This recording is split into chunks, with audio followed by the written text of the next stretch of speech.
জানেন রিয়াপাড়া কমিউনিটি হলে আমি আমার কাজের খতিয়ান প্রকাশ করেছি। আপনি যদি আপনার মেল আইডি দেন, আপনার বাড়িতে তো বা অফিসে আমি তো যাওয়া ঠিক হবে না অনুমতি ছাড়া, তাহলে আমি কাউকে দিয়ে আপনার অফিসে পাঠিয়ে দেবো বলেছিলাম। একটা ট্রাস্ট বলে শব্দ আছে, সেই শব্দের উপরে গোটা পৃথিবী দাঁড়িয়ে আছে। আমি বিশ্বাস করেছিলাম। সিপিএম ঠকিয়েছিল। অমর বসুরা, শম্ভু মান্ডিরা যারা জামবনির নেতা ছিলেন, দহরেশ্বর সেনরা ওখানে যারা নেতা ছিলেন, পুলিন বিহারী বাস্কেরা, সিপিএম করেনি, কথা রাখেনি। আমি তাই বলেছিলাম যে আনুন, পরিবর্তন আনুন। সেদিন মমতা ব্যানার্জিকে দেখেছিলাম, সঙ্গে ছিলাম, 15 বছর দেখা হয়ে গেছে। উনি আমার কাছে রিপোর্ট চাইছেন, আমি তো রিপোর্ট দিয়ে দিলাম যে জেলিংহামের জন্য 2000 কোটি, 315 কোটি টাকা নন্দীগ্রাম দেশপ্রাণ রেলের জন্য। আর আমি তো যা করেছি সব সত্রে আমার 4 বছরের এমএলএ হিসাব দিয়ে দিয়েছি, দুটো এমএলএ অফিস সব। আমি সাধারণত দিই না আপনাকে, কিন্তু যেহেতু আপনি আমার এলাকায় এসে গুলো করেছেন, আমি আপনাকে দিয়ে দিচ্ছি। আপনার সব কথার উত্তর দিয়েছি। এটা বইটাও আপনার কাছে পাঠাতে চাই।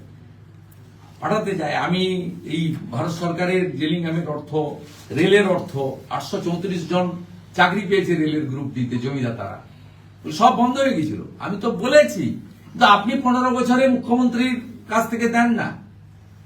বুদ্ধবাবু 235, আমরা 30, আমরা 235, ওরা 30, দম্বটা ভাঙলো কে? প্রথম নন্দীগ্রাম ভাঙলো কবে? 2009, 5ই জানুয়ারি। শহীদ জননী ফিরোজা বিবি লড়াই করলো, ভোটটা আমি করেছিলাম। 50,000 ভোটে ফিরোজা বিবি জিতলেন উপনির্বাচন। ইলিয়াস মোহাম্মদের মেম্বারশিপ গেছিল। সেই উপনির্বাচনে জেতার পরে প্রথম তৃণমূল 30 থেকে 31 হলো। তারপরে বিষ্ণুপুর জিতলো দক্ষিণ 24 পরগনায় বাই ইলেকশন, 31 থেকে 32 হলো। তারপরে রাসবিহারী আপনার জিতলো দক্ষিণ কলকাতায়, 32 থেকে 33 হলো। আপনি আপনার পরিবর্তনটা তো এখান থেকে শুরু হয়েছিল। আপনি 15 বছরে আপনি বলুন, 11তে আপনার এমএলএ, 16তে আপনার এমএলএ।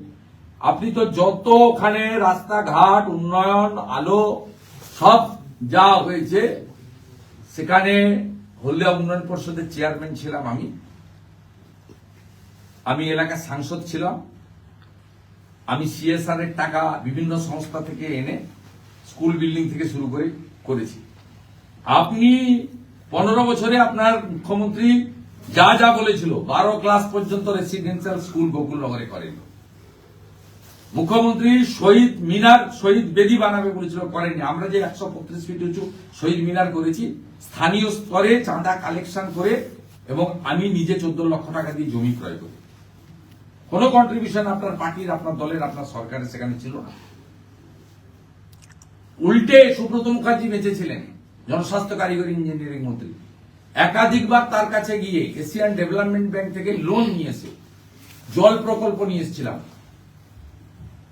আমি বিজেপিতে চলে যাওয়ার কারণে জল প্রকল্প আপনি সম্পূর্ণ করেননি, পাইপগুলো রাস্তায় পড়ে নষ্ট হচ্ছে। কালকে সকালবেলা গিয়ে দেখে আসবেন। তাই নন্দীগ্রামের মানুষ আপনাকেও চেনে। তাই আমাকে কেউ বলেনি যে মন্ত্রী হবো বলে। আমি বিজেপিতে গেছি বিনা শর্তে। বিজেপি আমাকে বলেছে ওনার বিরুদ্ধে আপনাকে লড়তে হবে। 18ই জানুয়ারি 2021 আপনার পিসি এসে বললেন আমি দাঁড়াবো। বিজেপি আমাকে বললো আপনাকে এখানে লড়তে হবে। আমি বিজেপির কেন্দ্রীয় নেতাদের নির্দেশ মেনে লড়েছি। আমাকে বিজেপি ঘোষণাও করেনি, মুখ্যমন্ত্রী তো দূরের কথা, উপমুখ্যমন্ত্রী তো অনেক দূরে, মন্ত্রী করবে কিনা সেটাও বলেনি। আর আপনার পিসি ছিলেন ঘোষিত মুখ্যমন্ত্রী, তৃতীয়বারের মুখ্যমন্ত্রী। 64,000 মুসলমান ভোট আপনার পকেটে ছিল। 17টা গ্রাম পঞ্চায়েত, 2টো পঞ্চায়েত সমিতি, সব সমবায় সমিতি, সব স্কুল কমিটি, পাঠাগার কমিটি, সমস্ত আপনার পকেটে ছিল। তারপরেও ভারতীয় জনতা পার্টি যে ভোট ছিল, সেই ভোটকে 17,000 ভোটকে বাড়িয়ে আমি 1,10,000 ভোট করেছি। আর 69,000 ভোটে এগিয়ে থাকা 2019-এর লোকসভা ভোটে 69,000 ভোটে নন্দীগ্রামে তৃণমূল এগিয়েছিল 19-এর ভোটে। সেই সিট আপনার পিসি ধরে রাখতে পারলো না, 2000 ভোটে হারলো। আমি তো জেতা সিটে আমি প্রার্থী হইনি। আমাকে বিজেপি যেখানে প্রার্থী করেছে ঘোষিত মুখ্যমন্ত্রীর বিরুদ্ধে, এবং 19-এ বিজেপি যে 118টা বিধানসভায় লিড ছিল তার মধ্যে নন্দীগ্রাম ছিল না। 69,000 লিড ছিল তৃণমূল কংগ্রেসের প্রার্থী দিব্যেন্দু অধিকারী। সেই আসনে আমি 69,000 মেকআপ করে 64,000 মুসলমান ভোটের 200-300 ছাড়া একটাও পাইনি, এটা নেগলিজেবল। তারপরেও কিন্তু আপনার পিসিকে আমি হারিয়েছি।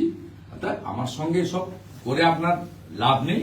আপনি উন্নয়নের ক্ষেত্রে প্রশ্ন তুলেছিলেন, আমি তার প্রশ্নের উত্তর দিয়ে দিলাম। আপনি আশা করি কোলাঘাট পেরিয়ে গেছেন, ভালোভাবে বাড়িতে পৌঁছান, রাত্রে নিশ্চিন্তে ঘুমান এবং ওই জায়গাটা ছেড়েই চিন্তা ভাবনা করুন। আর আমি চাইবো আপনি যদি আজকের কর্মসূচিতে উৎসাহিত হয়ে থাকেন, প্যারাসিটামল দিয়ে ভেবে থাকেন যে সব করে দিয়েছি, ওম শান্তি, তাহলে মুখ্যমন্ত্রী মমতা ব্যানার্জিকে আপনার পিসিকে বলুন আইপ্যাককে সঙ্গে নিয়ে সুফিয়ানকে, সাউদ্দিনকে দুপাশে রেখে আরেকবার ভোট করতে বিজেপি প্রস্তুত আছে। দাদা, হাইকোর্টের হিন্দি প্রসূন বন্দ্যোপাধ্যায় মামলায় আপনাকে হাজিরা দিতে হবে না বলে চাঞ্চল্য থানাতে। আমি ওয়েলকাম করব। একটা রাজনৈতিক নেতা, রাজনৈতিক কর্মী, আমি বক্তব্য রাখতে গেছি, প্রভাব খাটিয়ে, উনি প্রাক্তন পুলিশ অফিসার, এখনো কোনো একটা দপ্তরে আছেন, প্রভাব খাটিয়ে করেছেন। মনিরুল বলে একজন এসআই কে দিয়ে আমাকে নোটিশ পাঠিয়ে দিয়েছেন, আমাকে চাঁচলে যেতে হবে কলকাতা থেকে 400-450 কিলোমিটার দূরে। কারণটা কি, অভিযোগটা কি? আমি তো ল অ্যাবাইড পিপুল, আমি হাইকোর্টে গেছি, হাইকোর্ট বলেছে ওনাকে যেতে হবে না। আপনাদের জিজ্ঞেস করলে ভিডিও কল করে নেবেন, আমার মোবাইল ফোন আছে, পাঠিয়ে দেবো। মনিরুল ভাইকে পাঠিয়ে দেবো। এসআইকে আমি চিনি, মুর্শিদাবাদে মালদাতে অবজারভার ছিলাম, ওই এসআইকে চিনি, ওর কোনো দোষ নেই, কর্তার ইচ্ছাই করেছে। ও মনিরুল চাইলে মোবাইল ফোন দিয়ে দেবো, মোবাইলে ভিডিও কল করবেন, কেমন আছে জানতে চাইবেন, বল ভালো আছে, কি করছেন জানতে চাইবো, মমতা ব্যানার্জিকে হারানোর কাজ করছে। যদি বলেন এই বলেছেন, হ্যাঁ বলেছে, যা বলেছি রেকর্ড আছে। আবার বলছি, ওদের সম্পর্কে যা বলেছি আবার সভাতে বলবো, আবার বলবো। চাঁচলে বলেছি, এরপর হরিশ্চন্দ্রপুরে বলবো, রতুয়ায় বলবো, মালতীপুরে বলবো, গাজলে বলবো, ওল্ড মালদাতে বলবো, মানিকচকে বলবো। তো হাতের তালু আমার। মালদা, মুর্শিদাবাদ, উত্তর দিনাজপুরে তৃণমূল কোথায় ছিল? তৃণমূলটা করতো ইটাহারে অমল আচার্য, ডালখোলাতে সুভাষ গোস্বামী। তৃণমূল বলে কিছু বস্তু ছিল না। আমার হাত ধরে জন্ম হয়েছে তৃণমূল, 3টে জেলা। সাফ হবে এবারে, লোকসভায় হাফ হয়েছে, বিধানসভায় তৃণমূল সাফ হবে 3টে জেলা। এই টিফিন